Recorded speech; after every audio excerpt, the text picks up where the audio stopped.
जय हिंद दोस्तों, स्वागत है आप लोगों का एक बार फिर से आप लोगों का अपना YouTube चैनल। तो एकदम धमाकेदार शुरुआत हो चुकी है, यानी कि साइंस को एकदम जड़ से लेकर के एडवांस तक, यानी कि बेसिक से लेकर के एडवांस तक हम पढ़ेंगे। आपको साइंस का यश भी नहीं आता, फिर भी हम आपको इतना परिपूर्ण बना देंगे कि आप किसी भी परीक्षा को आसानी से निकाल सकते हैं, जिसमें आपको साइंस का क्वेश्चन देखने को मिलेगा। तो कल हम चर्चा किए थे कि हम लोग क्या क्या पढ़ेंगे। तो यदि आप वो वीडियो नहीं देखे हैं तो प्लेलिस्ट में जाइए, वो वीडियो देख लीजिए। उसमें पूरा डिटेल में समझाया गया है कि हम लोग साइंस को किस तरीके से पढ़ेंगे, उसका पूरा रोड मैप तैयार किया गया है पहले वीडियो में। और आज हम लोग पहला इकाई लेकर के आए हैं, यानी कि दैनिक जीवन में विज्ञान। यदि आप इस चैनल को सब्सक्राइब नहीं किए तो फटाफट सब्सक्राइब करके बैठ जाइए, क्योंकि दिल थाम के बैठिए, यहाँ पर होने वाला है बहुत ही सारा हंगामा। यानी कि साइंस से लेकर के आपको A to Z हर जानकारी मिलेगी साइंस से रिलेटेड। यदि आप किसी प्रतियोगी परीक्षा की तैयारी कर रहे हैं या BPSC में 6 to 8 जो साइंस और मैथ का आता है, उसके लिए तो ये एकदम रामबाण है। अभी हम UPSC-RT को पढ़ाएंगे, फिर NCERT को पढ़ाएंगे, उसके बाद से बिहार SCERT की किताब को पढ़ाएंगे। यानी कि 2 से 3 महीनों के अंदर आपको विज्ञान में इस तरीके से परिपूर्ण बना देंगे कि आप किसी भी परीक्षा को देने जाएंगे और उसमें साइंस से रिलेटेड प्रश्न आते हैं, क्वेश्चन आते हैं, तो आप उसको आसानी से कर लेंगे। आपको किसी भी प्रकार की कोई दिक्कत नहीं होगी। ठीक है, तो वीडियो को लाइक करिए और ज्यादा से ज्यादा शेयर करिए, फटाफट करिए, क्योंकि हम लोग अब शुरू करने वाले हैं इकाई 1 दैनिक जीवन में विज्ञान। ठीक है, दैनिक जीवन में विज्ञान की भूमिका क्या है ये पढ़ेंगे। परंपरागत एवं वर्तमान परिप्रेक्ष्य में विभिन्न क्षेत्रों में विज्ञान की भूमिका क्या है, इसके बारे में पढ़ेंगे। विज्ञान के अविवेकपूर्ण उपयोग से उत्पन्न समस्याएं, यानी कि बिना जानकारी से विज्ञान की यदि किसी प्रकार का उपयोग करते हैं तो वो नुकसानदेह हो सकता है, उससे समस्याएं उत्पन्न हो सकती हैं। विज्ञान जो है भारतीय एवं अन्य देशों के वैज्ञानिकों का विज्ञान के क्षेत्र में क्या योगदान रहा है, ये भी हम इस चैप्टर में पढ़ेंगे। तो आइए शुरू करते हैं। मनुष्य स्वभाव से सदैव जिज्ञासु प्रवृत्ति का रहा है। उसे हमेशा अपने आसपास की दुनिया में घटने वाले प्रत्येक घटनाक्रम में कब, कहां, कैसे और क्यों जैसे प्रश्नों के उत्तर ढूंढने की उत्सुकता होती है। वास्तव में विज्ञान की शुरुआत इसी उत्सुकता से होती है। आप लोग भी यदि किसी भी चीज को देखते होंगे, किसी वस्तु को देखते होंगे, तो आपके अंदर भी उसको जानने की उत्सुकता होती है, और उसी उत्सुकता से ही विज्ञान की शुरुआत होती है। विज्ञान की जननी ही आवश्यकता ही क्या होती है? आविष्कार की जननी होती है।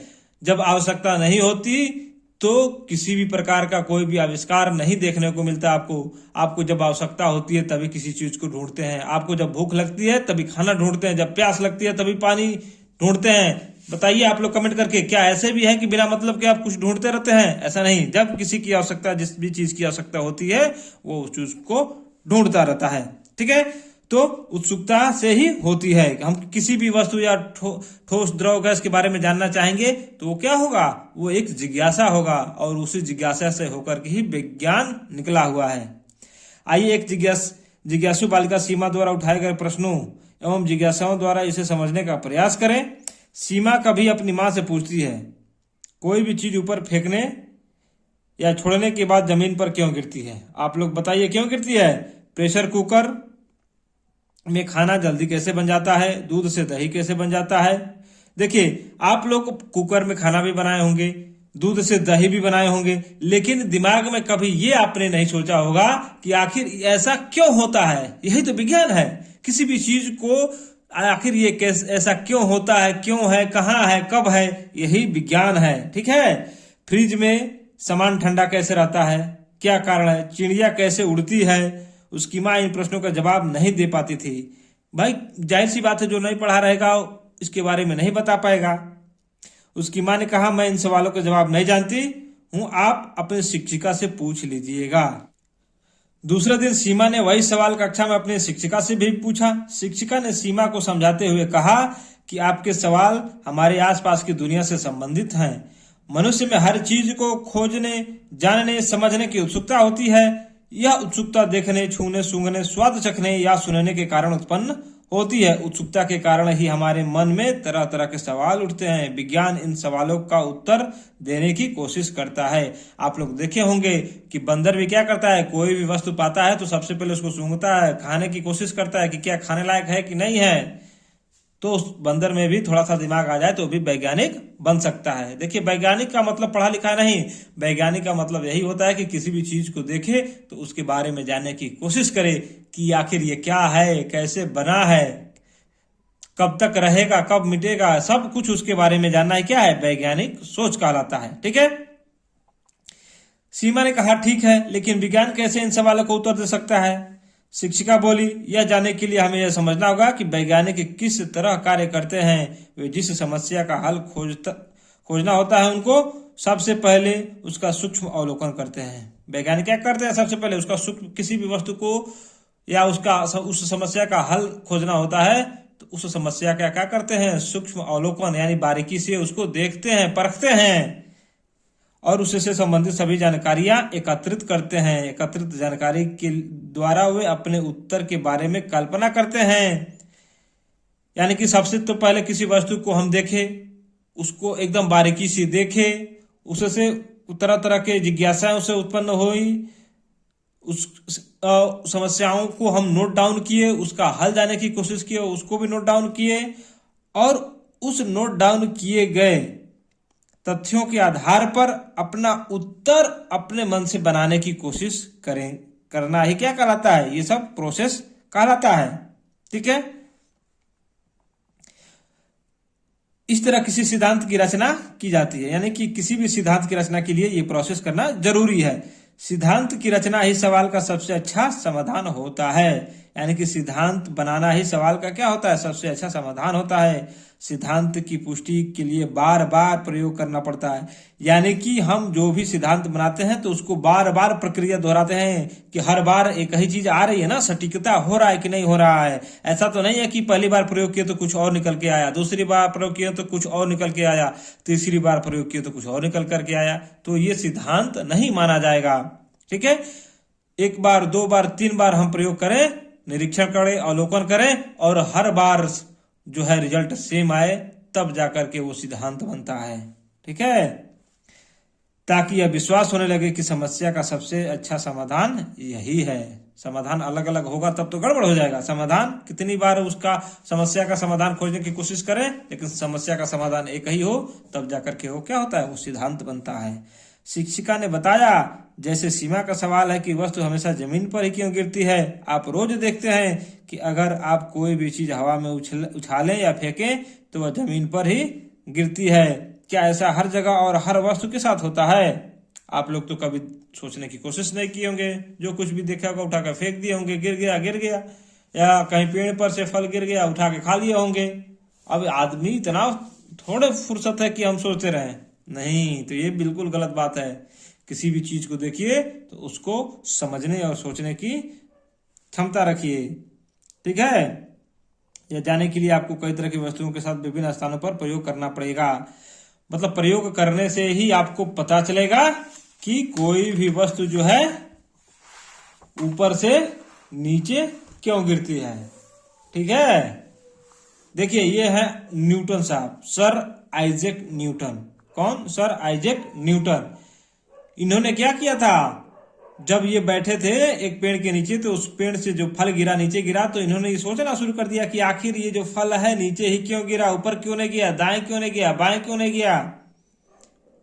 तभी जाकर के इनका आज नाम रोशन है, सब लोग जानते हैं। नहीं तो ये हमारी तरह क्या करते, उस फल को उठा करके खा जाते, तो इनको आज कोई नहीं जानता। ठीक है। तो इसीलिए कहा गया है कि वैज्ञानिक सोच रखिए, बहुत आगे तक जाएंगे। अगर आप ऐसा करेंगे तो पाएंगे कि हर तरह की वस्तु, फूल, पत्थर, सिक्के, कपड़े आदि, चाहे जहां से गिराए वापस जमीन पर ही गिरते हैं। इसे देखकर महान वैज्ञानिक सर आइजैक न्यूटन ने यह निष्कर्ष निकाला कि पृथ्वी हर वस्तु को गुरुत्वाकर्षण के कारण अपनी तरफ खींचती है। यानी कि एक पता क्या चलता है कि पृथ्वी में गुरुत्वाकर्षण बल है जो किसी भी वस्तु को अपने तरफ क्या करती है? खींचती है।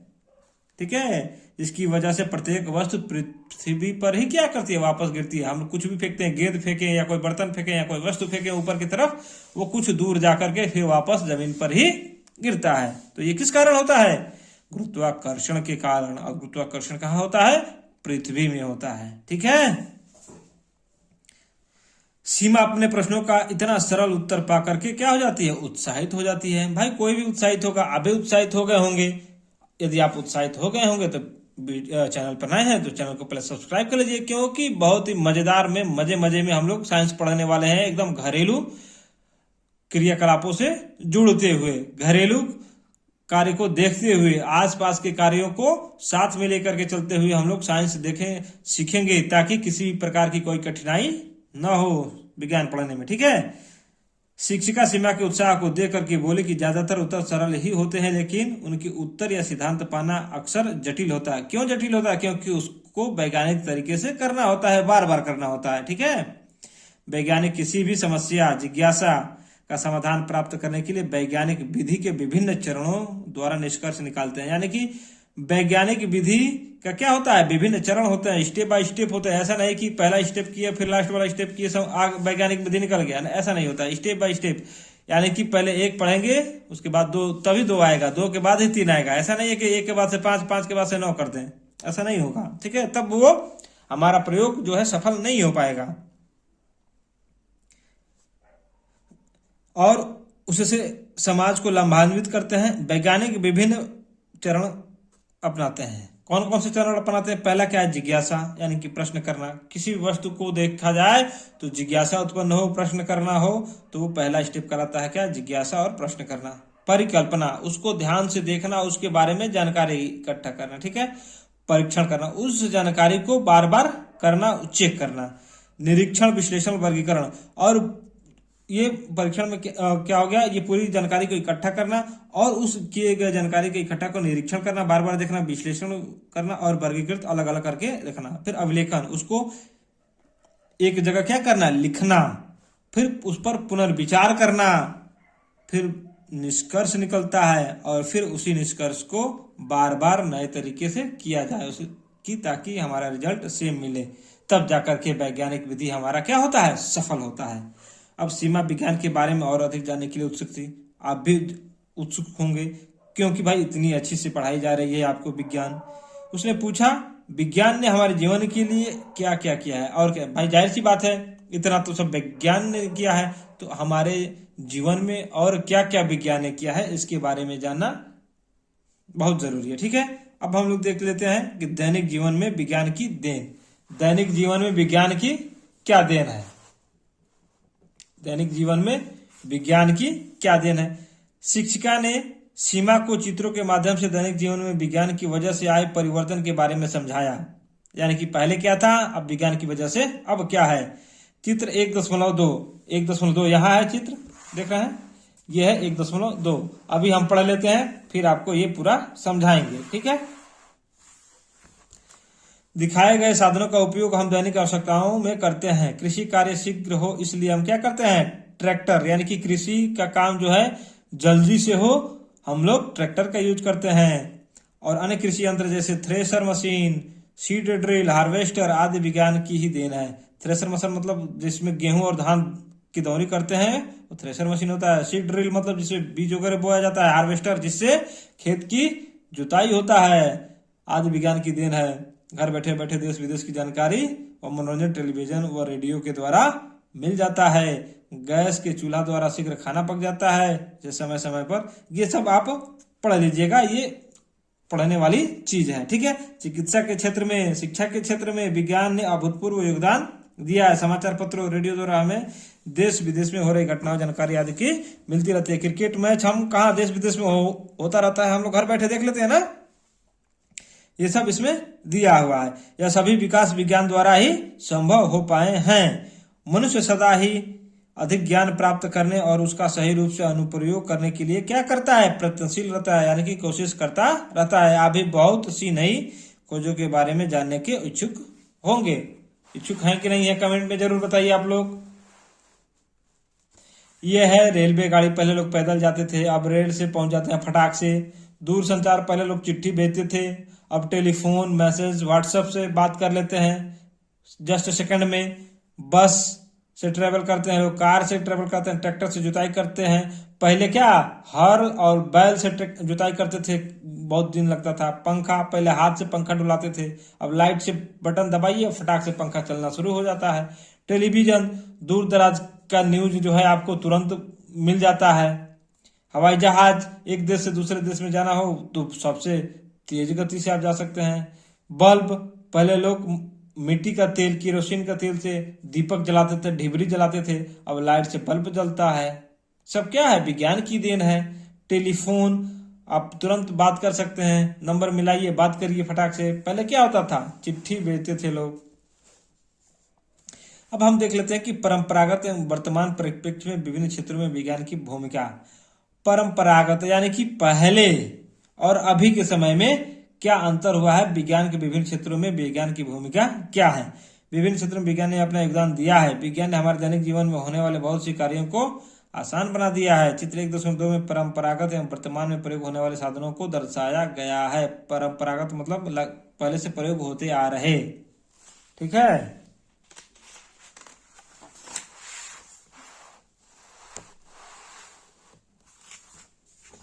अब हम लोग देख लेते हैं, एक तालिका है जिसमें क्षेत्र दिया है। परंपरागत प्रयोग में आने वाले साधन यानी पहले क्या प्रयोग होता था, वर्तमान में विज्ञान की देन क्या है, जिसकी वजह से क्या प्रयोग हो रहा है, वो इस लाइन में दिया हुआ है और इसमें पहले के प्रयोग दिए हुए हैं, ठीक है। भोजन, भोजन के क्षेत्र में पहले मिट्टी का चूल्हा पे भोजन बनता था। मिट्टी के पारंपरिक बर्तन होते थे, धातु से निर्मित बर्तन होते थे, लोहे के होते थे। अभी क्या है? गैस चूल्हा है, विद्युत ओवन है। ओवन मतलब क्या होता है? ये आपका कढ़ाई होता है।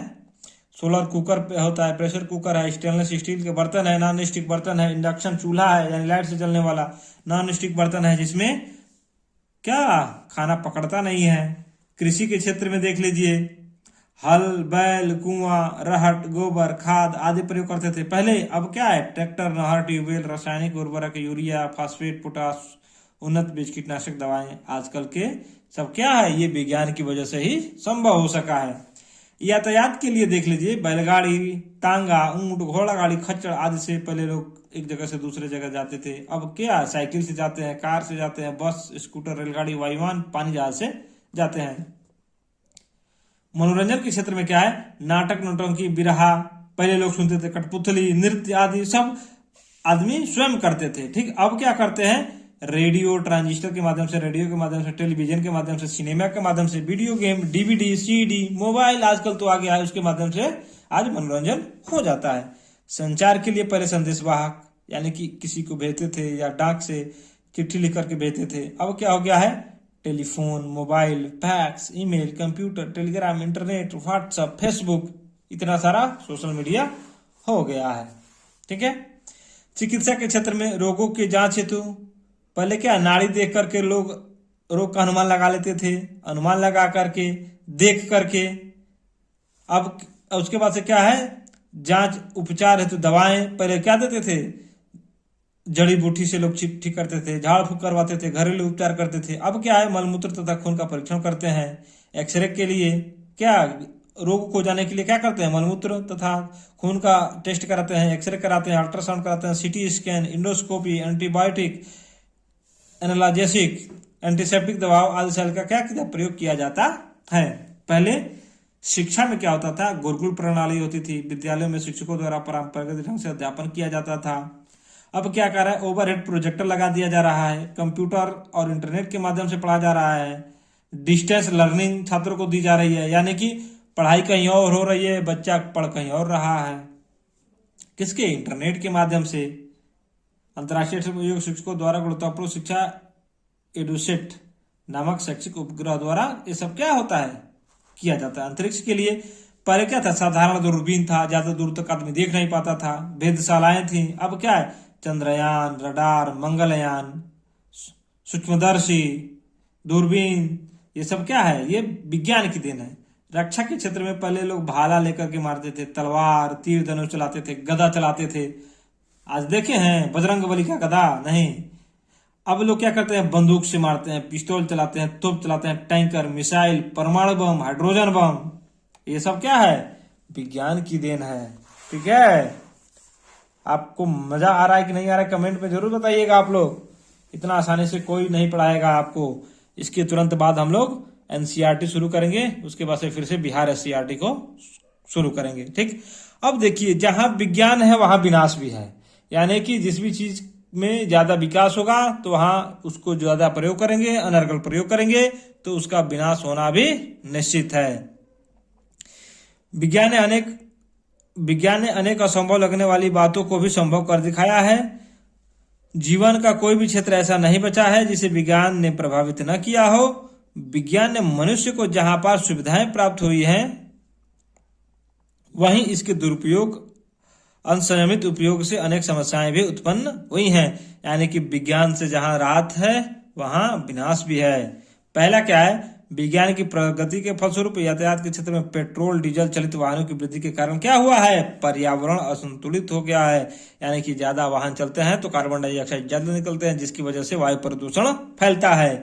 रासायनिक उर्वरकों एवं कीटनाशक दवाओं के उपयोग से कृषि उत्पादन में अत्यधिक वृद्धि तो हुई है, लेकिन अनुचित प्रयोग से मृदा प्रदूषण एवं जल प्रदूषण का संकट उत्पन्न हो गया है। देखे होंगे कि नदियां प्रदूषित होती जा रही हैं। किसान के मित्र कहे जाने वाले केंचुआ क्या होता जा रहा है, विलुप्त होता जा रहा है। सांप विलुप्त होते जा रहे हैं। गिद्ध विलुप्त। भूजल के असमयित दोहन से भूजल स्तर नीचे खिसकता जा रहा है, जिससे कुएं, तालाब एवं सूखते जा रहे हैं।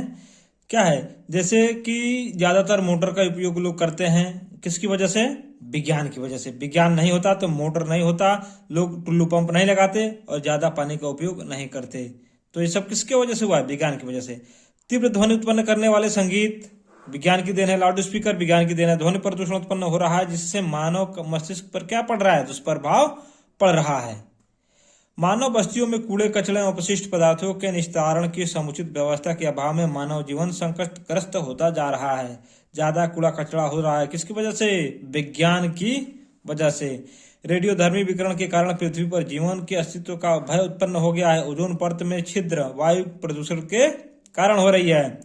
परमाणु ऊर्जा के अनुचित प्रयोग से ही हिरोशिमा एवं नागासाकी में पलक झपकते ही लाखों लोगों का जीवन क्या हो गया था, अंत हो गया था। जो जापान में हिरोशिमा और नागासाकी स्थान है जहां पर परमाणु बम गिरा दिया गया था, जिसकी वजह से वहां के लोगों में काफी दहशत फैल गई और बहुत लाखों लोग तुरंत पलक झपकते ही मारे गए थे। ठीक है, तो ये सब किसकी देन है, विज्ञान की देन है।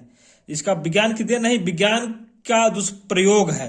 देन तो अच्छा है, लेकिन उसका दुष्प्रयोग भी होता है, जिसकी वजह से मानव जीवन को नुकसान उठाना पड़ता है। ठीक है, रेफ्रिजरेटर तथा एयर कंडीशनर में प्रयुक्त गैसों में से वायुमंडल में क्लोरोफ्लोरोकार्बन की मात्रा वृद्धि हो रही है, जिसके कारण ओजोन परत का निरंतर क्या हो रहा है, क्षरण हो रहा है, यानी कि पतला होता जा रहा है। देखिए, विज्ञान बहुत अच्छी चीज है, लेकिन उसका दुरुपयोग मानव समाज के लिए, मानव जीवन के लिए काफी खतरा होता है। सड़कों पर दौड़ते वाहनों का धुआं, पेट्रोल एवं डीजल के दहन से वायु में कार्बन डाइऑक्साइड एवं नाइट्रोजन के ऑक्साइड की वृद्धि हो रही है, जिससे क्या होता है, सिर दर्द होता है, दमा, अस्थमा आदि रोगों में क्या हो रही है, बढ़ोतरी हो रही है। लोग बीमार पड़ते जा रहे हैं। अब हम लोग देख लेते हैं वैज्ञानिक खोजों में भारतीय एवं विदेशी वैज्ञानिकों का योगदान। यानी कि आविष्कारकर्ताओं में भारतीय भी कुछ हैं और कुछ विदेशी वैज्ञानिक भी शामिल हैं। तो सीमा ने अपने शिक्षिका से अनुरोध किया कि मुझे उन वैज्ञानिकों की खोजों के बारे में जानने की बड़ी उत्सुकता है जिन्होंने महत्वपूर्ण खोजें की। शिक्षिका ने उसे बताया कि प्राचीन काल से ही भारतीयों ने वैज्ञानिक खोजों के क्षेत्र में नेतृत्व किया है। देखिए, मैं आपको बता दूं कि मैं ये चाहता हूं कि मैं केवल विज्ञान ही ना पढ़ाऊं, मैं हर एक सब्जेक्ट को पढ़ाऊंगा। यानी कि एक एक सब्जेक्ट कंप्लीट करता जाऊंगा और उसके बाद से आपको नेक्स्ट सब्जेक्ट पढ़ाता जाऊंगा।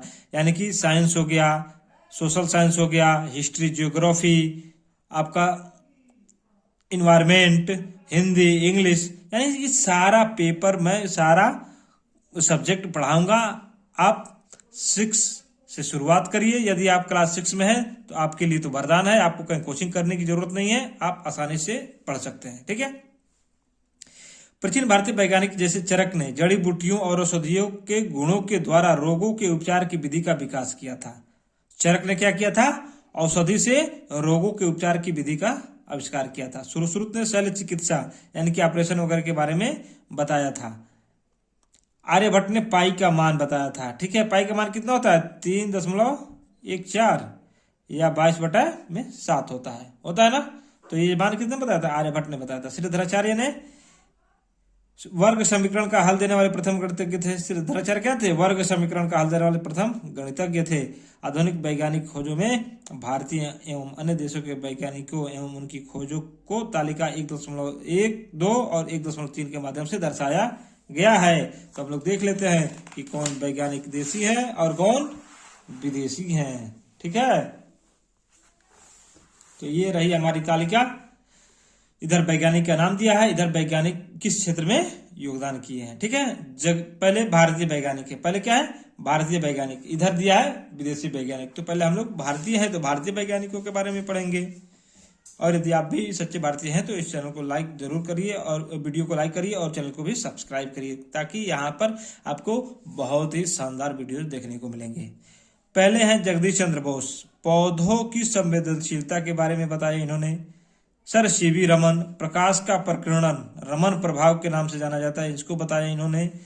ये देखिए ये सब क्वेश्चन आते हैं, आप किसी प्रतियोगी परीक्षा में जाएंगे ना तो इससे रिलेटेड क्वेश्चन आएंगे। इधर 2-4 दे देगा, इधर दे देगा, उसको मिलाने के लिए देगा। तो आप पहले से पढ़े रहेंगे कि किस वैज्ञानिक ने कौन सा आविष्कार किया, तो आप आसानी से मिला सकते हैं। ठीक है, एस रामानुज, संख्या सिद्धांत। SN. Bose, quantum mechanics, God particle के बारे में बताया। मेघनाथ साहा, तापीय आयनीकरण यानी कि साहा समीकरण दिया इन्होंने। देखिए कुछ वैज्ञानिकों का जो है खोज उनके नाम पर रख दिया जाता था, उनके सम्मान में। ठीक है, तो टी.आर. सुभाद्री, ऑर्गेनिक केमिस्ट्री, औषधि विज्ञान की खोज की। होमी जहांगीर भाभा, परमाणु आकस्मिक विकिरण की खोज की। विक्रम साराभाई, अंतरिक्ष अनुसंधान का पिता कहा जाता है विक्रम साराभाई को। अंतरिक्ष के क्षेत्र में इन्होंने बहुत योगदान दिया। डॉक्टर एपीजे अब्दुल कलाम, जिनको मिसाइल मैन के नाम से जानते हैं, प्रक्षेपणास्त्र विकसित किया, मिसाइल विकसित किया, प्रक्षेपण विकसित किया। डॉक्टर कस्तूरी रंगन, प्रक्षेपण शास्त्र को विकसित किया। डॉक्टर हरगोविंद खुराना, अनुवांशिकी कोड की स्थापना इन्होंने ही की थी। ठीक है, सुब्रमण्यम चंद्रशेखर, खगोल विज्ञान। अनुवांशिकी मतलब क्या होता है कि कोई एक लक्षण या एक जीन माता पिता से उनके बच्चों में ट्रांसफर होना ही क्या कहलाता है, अनुवांशिकी कहलाता है। ठीक है, रोग हो गया या कोई अच्छी आदत हो गई, मतलब कुछ भी माता पिता से ट्रांसफर होकर के हुबहू बच्चों में पाया जाए, वो क्या होता है, अनुवांशिकी होता है। ठीक है, सुब्रमण्यम चंद्रशेखर खगोल विज्ञान के बारे में इन्होंने बताया। कल्पना चावला अंतरिक्ष वैज्ञानिक थी। ठीक है, अब हम लोग देख लेते हैं कुछ विदेशी वैज्ञानिक। ठीक, एडवर्ड जेनर, रोगों से रक्षा हेतु वैक्सीन बनाया। अलेक्जेंडर फ्लेमिंग, पेनिसिलिन का आविष्कार किया। मैडम क्यूरी, रेडियम और पोलोनियम का आविष्कार किया। गैलीली, दूरबीन का आविष्कार किया। थॉमस एल्वा एडिसन, ग्रामोफोन एवं विद्युत बल्ब का आविष्कार किया था। गुलियल्मो मार्कोनी, रेडियो का आविष्कार किया। अलेक्जेंडर ग्राहम बेल, टेलीफोन का आविष्कार किया। सर आइजैक न्यूटन, गुरुत्वाकर्षण नियम, अभी आपने पहले पढ़ा, और गति के सिद्धांत दिया इन्होंने सर आइजैक न्यूटन ने। चार्ल्स बेबेज, कंप्यूटर के जनक माने जाते हैं। Michael Faraday, dynamo. William Roentgen, X ray. John Logie Baird, television. Albert Einstein, photoelectric प्रभाव। तो देखिए ये हैं हमारे आर्यभट्ट साहब, सीवी रमन, होमी जहांगीर भाभा। आप लोग चित्र भी देख सकते हैं ताकि चित्र भी दिमाग में छप सकता है। ठीक है, ये है कल्पना चावला, डॉक्टर एपीजे अब्दुल कलाम। अब इधर देख लेते हैं थॉमस एडिसन, मार्कोनी साहब, madam Curie, Galileo, Albert Einstein. ठीक है, अब देखिए अब ये हमारा चैप्टर हो गया खत्म, इसमें बस केवल इतना ही था। अब हम लोग आगे देख लेते हैं और कुछ एक्स्ट्रा जानने की कोशिश करते हैं। ये चीज हमको काफी अच्छा लगता है, जो परिषदीय की जो किताब में है इसमें दिया रहता है, कुछ और भी जाने, ये काफी कमाल की चीज है। ठीक है, भारतीय एवं विदेशी वैज्ञानिक जिन्हें नोबेल पुरस्कार से सम्मानित किया गया।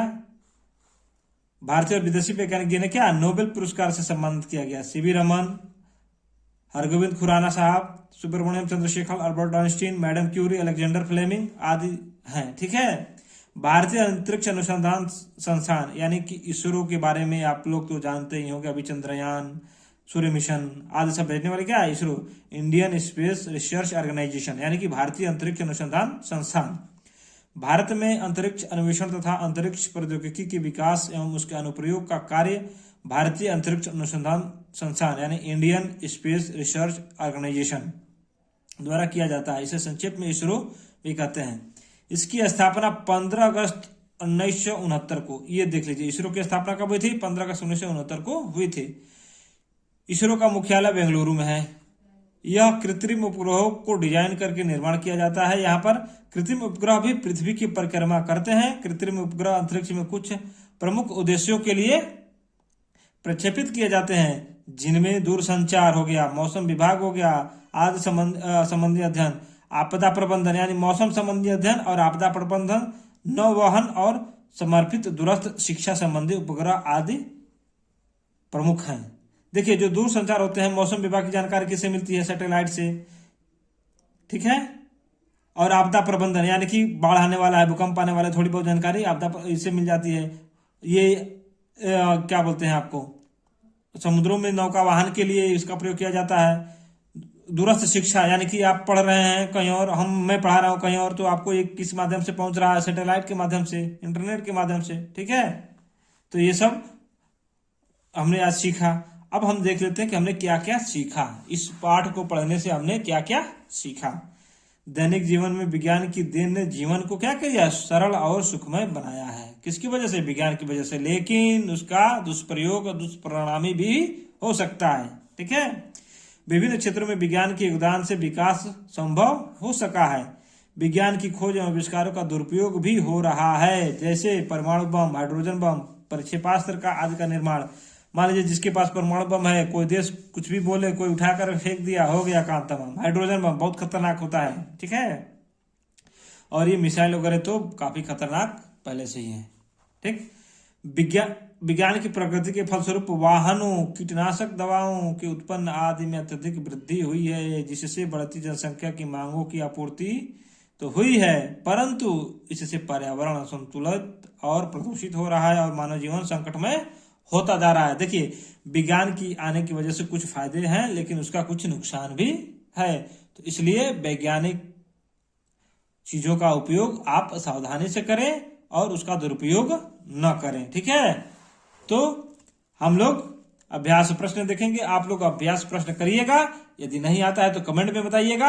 एक दिन हम इसके पूरे अभ्यास प्रश्न को भी करा देंगे, जिसकी वजह से आप लोगों को कुछ फायदा हो जाए, ठीक है। लेकिन पहले आप लोग ये जितना पढ़ें उसके आधार पर अपने आप से करने की कोशिश करिएगा, ठीक है।